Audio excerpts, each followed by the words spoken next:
Information اب کے ناظرین السلام علیکم، نئی ویڈیو میں خوش آمدید۔ بہت بڑی بریکنگ نیوز آپ کے سامنے میں رکھنے جا رہا ہوں۔ ویڈیو کو شروع سے لے کر اینڈ تک پورا دیکھیں۔ یوکرین کا ایرانی فوج پر تباہ کن حملہ سامنے آ گیا۔ ایران اور یوکرین آمنے سامنے، ایران روس کا جوابی ڈرون حملہ، نئی جنگ چھڑ گئی۔ روس ایران کے ڈرون استعمال کر رہا ہے، امریکہ نے پابندیاں لگا دیں۔ ویڈیو کی تفصیلات میں آگے بڑھنے سے پہلے آپ سے چھوٹی سی گزارش ہے کہ ہماری ویڈیو کو لائک کر دیں، چینل کو سبسکرائب کر کے بیل آئیکن پر ضرور کلک کر دیں۔ بہت بڑی بریکنگ نیوز آپ کے سامنے میں رکھنے جا رہا ہوں کہ روس کو میزائل اور ڈرونز کی منتقلی کا الزام، ایران پر مزید پابندیاں عائد کر دی گئی ہیں۔ یورپی یونین نے پیر کو ایرانی حکام، پاسداران انقلاب کے عہدیداروں، ایران ایئر لائنز سمیت دیگر کئی اداروں پر پابندیاں عائد کر دی ہیں۔ فرانسیسی خبررساں ادارے AFP کے مطابق ایران پر پابندیوں کی وجہ سے روس کو یوکرین کے خلاف استعمال کرنے کے لیے میزائلوں اور ڈرونز کی منتقلی کا الزام بیان کیا گیا ہے۔ یورپی یونین کے وزرائے خارجہ نے ایران ایئر لائنز سمیت 7 اداروں، نائب وزیر دفاع سید حمزہ قلندری، پاسداران انقلاب کی القدس فورس کے اعلیٰ عہدیداروں سمیت 7 افراد پر پابندیوں کی منظوری دی ہے۔ یورپی یونین کے سرکردہ ممالک میں شامل برطانیہ، فرانس اور جرمنی نے گزشتہ ماہ ایران پر روس کو میزائلوں کی منتقلی پر امریکہ کی طرح کی پابندیاں عائد کی تھیں۔ یورپی یونین کمیشن کی صدر اور رسولہ وان ڈر لین نے یورپین بلاک کی طرف سے پابندیوں کا خیر مقدم کیا ہے اور کہا ہے کہ مزید پابندیوں کی ضرورت ہے۔ یوکرین کے خلاف روس کی جارحیت کی جنگ میں ایرانی حکومت کی حمایت ناقابل قبول ہے، اسے ہر صورت روکنا ہوگا۔ یورپی یونین کے اقدامات کے تحت ایران ایئر لائنز کے علاوہ ایران کی مزید 2 فضائی کمپنیاں Saha airlines, Mahan airline متاثر ہوئی ہے۔ ایران کی 2 پرائیورٹی کمپنیوں پر الزام عائد کیا گیا ہے کہ ایران میں تیار کردہ UAVs اور متعلقہ ٹیکنالوجیز بھی انٹرنیشنل پروکیورمنٹ نیٹ ورکس کے ذریعے روس کو منتقلی اور فراہم کی ہوئی ہے۔ عائد کی گئی پابندیوں میں راکٹ اور میزائل لانچ کرنے کے لیے استعمال ہونے والے آلات تیار کرنے والی 2 کمپنیوں کو بھی نشانہ بنایا گیا ہے۔ جن عہدیداروں کو پابندیوں کا نشانہ بنایا گیا ہے ان کے اثاثے منجمد کیے جائیں گے، ان کے لیے یورپی یونین کے سفر پر پابندی عائد ہوگی۔ دوسری جانب ایران نے یورپی یونین کے الزامات کو مسترد کر دیا ہے۔ انہوں نے کہا ہے کہ یوکرین میں جو ہمارے ڈرون استعمال کر رہے ہیں وہ روس نے ہم سے خریدے ہیں، نہ کہ ہم نے روس کو منتقل کیے ہیں۔ امریکی وزیر خارجہ اینٹونی بلنکن کے مطابق درجنوں روسی فوجی اہلکاروں نے ایران میں فتح حاصل کر کے 3060 میزائل کے استعمال کی تربیت حاصل کی ہے، جس کی رینج 120 کلومیٹر بتائی جا رہی ہے۔ اس کے علاوہ بڑی خبر ہم روس اور یوکرین جنگ سے آپ کے سامنے میں لا رہا ہوں کہ روس نے اکتوبر میں یوکرین کے خلاف 2000 سے زائد ڈرون استعمال کیے ہیں۔ زیلنسکی کا اعلان۔ یوکرین کے صدر ولادیمیر زیلنسکی کا کہنا ہے کہ روس نے گزشتہ ماہ ان کے ملک پر حملے کے لیے 2000 سے زائد ڈرون استعمال کیے۔ انہوں نے عالمی برادری پر زور دیا کہ ماسکو کو ڈرون بنانے سے روکنے کے لیے اس کے خلاف پابندیاں عائد کی جائیں۔ ان کا کہنا ہے کہ دارالحکومت کیف کے 6 اضلاع میں ہفتے کے روز روسی ڈرونز کا ملبہ گرا، جس سے متعدد رہائشی عمارتوں میں آگ لگ گئی، ان کی کھڑکیاں شیشے ٹوٹ گئے۔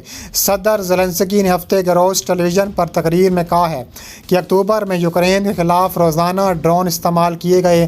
انہوں نے کہا ہے کہ ڈرونز کی استعداد کا مطلب یہ ہے کہ 1,70,000 سے زائد پرزے جن کی ترسیل کی ممانعت تھی وہ روس کو فراہم کیے گئے ہیں۔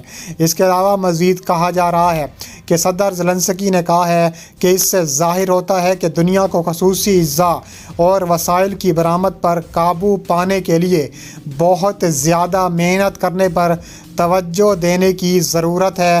یوکرین مغرب سے مطالبہ کرتا رہا ہے کہ وہ اسے دور تک مار سکنے والے ہتھیار استعمال کرنے کی اجازت دے تاکہ کیف روسی ڈرون حملوں کو روکنے کے لیے روس کے اندر فوجی حملوں کا سامنا کر سکے۔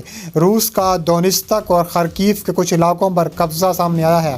روسی وزارت دفاع نے اعلان کیا کہ انہوں نے یوکرین کے علاقے خرکیف اور دونیتسک کے بعض علاقوں علاقوں پر قبضہ کر لیا ہے۔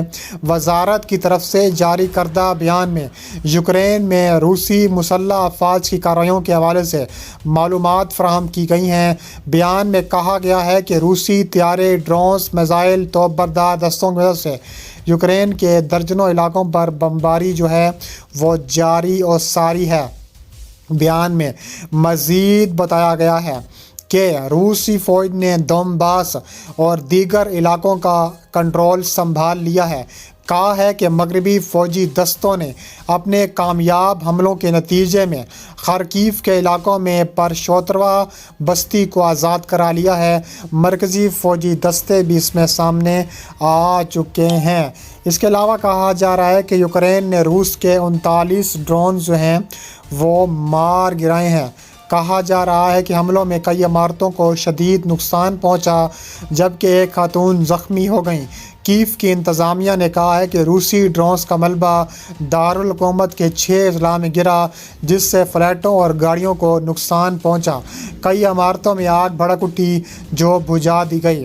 ادھر یوکرینی صدر نے اتحادیوں پر الزام لگایا کہ وہ لمبی رینج کے میزائل فراہم کرنے کی بجائے شمالی کوریا کی فوج جنوب سے جو میزائل فراہم ہوں گے اس پر بھی بڑی توجہ دے۔ اس کے علاوہ مزید کہا جا رہا ہے کہ روس جو ہے ہر صورت تازہ ترین خبر کے مطابق روس ہر صورت جو ہے کارروائیاں کرنے کا فیصلہ جو ہے وہ آگے بھی کرتا رہا ہے۔ اس کے علاوہ کہا جا رہا ہے کہ ایران پر جو حملے کی پابندیاں لگائی گئی ہیں اس میں بھی روس نے بڑا اہم کردار ادا کیا ہے۔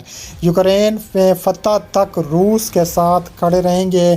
شمالی کوریا کا جو اعلان ہے وہ اس میں کھل کر سامنے آ چکا ہے۔ کہا جا رہا ہے کہ شمالی کوریا کے یہ صدر کم جانگ ان نے کہا ہے کہ یوکرین میں ماسکو کی کارروائی کو مقدس جدوجہد قرار دیتے ہیں۔ ادھر چینی وزارت خارجہ نے کہا ہے کہ شمالی کوریا اور روس دو خود مختار ریاستیں ہیں، وہ دو طرفہ تعلقات کو کس طرح استوار کرتے ہیں یہ ان کا اپنا مسئلہ ہے، ہم اس میں نہیں پڑنا چاہتے۔ یوکرینی فوجی دستوں کی روس میں جو 30 کلومیٹر تک پیش قدمی ہے وہ بڑھتی ہی جا رہی ہے، یہ کہنا ہے یوکرین کے صدر ولادیمیر زیلنسکی کا۔